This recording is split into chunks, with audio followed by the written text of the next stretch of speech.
Earnings per share estimate, $1.89. Revenue, $108.65 billion. We shall see how this goes. This is going to be Tim Cook's final earnings call as the CEO.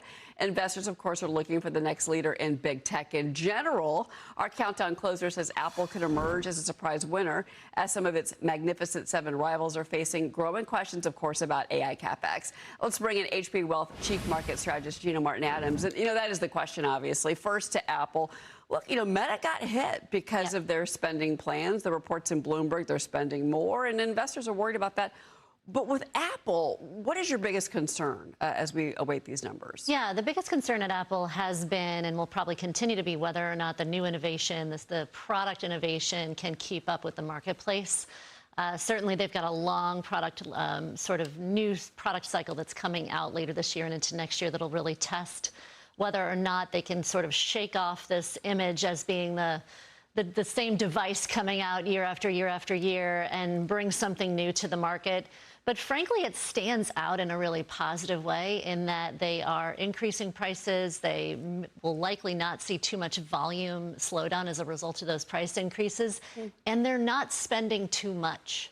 So when you look across the hyperscaler universe, you see one really consistent theme, and that is the companies that are outspending their revenue growth, outspending their return on invested capital, are really struggling. We saw that with Meta. We saw that with Google or Alphabet. We also saw that with Tesla.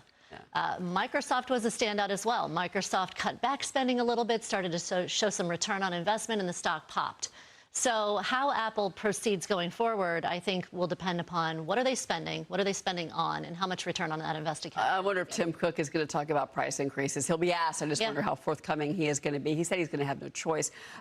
Real quick, valuations right now. You've been flying the flag on the valuation warning train right now. Are you concerned about what you're seeing now that we've got a lot of these big tech numbers out this week? Yeah, the only thing I'm concerned about with valuations is large cap valuations are still a little bit too high to anticipate really robust price growth. This has been the story of 2026 at large, is especially as the bond market has repriced higher, as we've seen yields rise in the bond market, that really has diminished the equity risk premium, which generally means we should expect lower returns for equities going forward.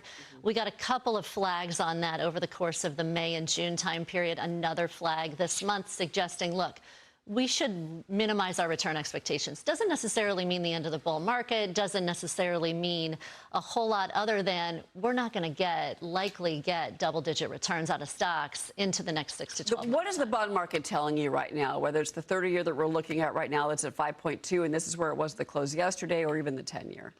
Yeah, it's saying, look, expect a little less. It's saying we're probably going to get Fed hikes. We've got some really strong growth, but we've also got strong inflation. The Fed is likely to hike rates later this year, and that means slower expected returns for equity. Gina, thank you for being with me. We've got a reversal of fortunes today. The Dow wrapping up its best day since July 11th as the blue chip index and the NASDAQ closing more than 600 points higher. That's going to do it for the Claman Countdown. I'll see you tomorrow. Kudlow is next.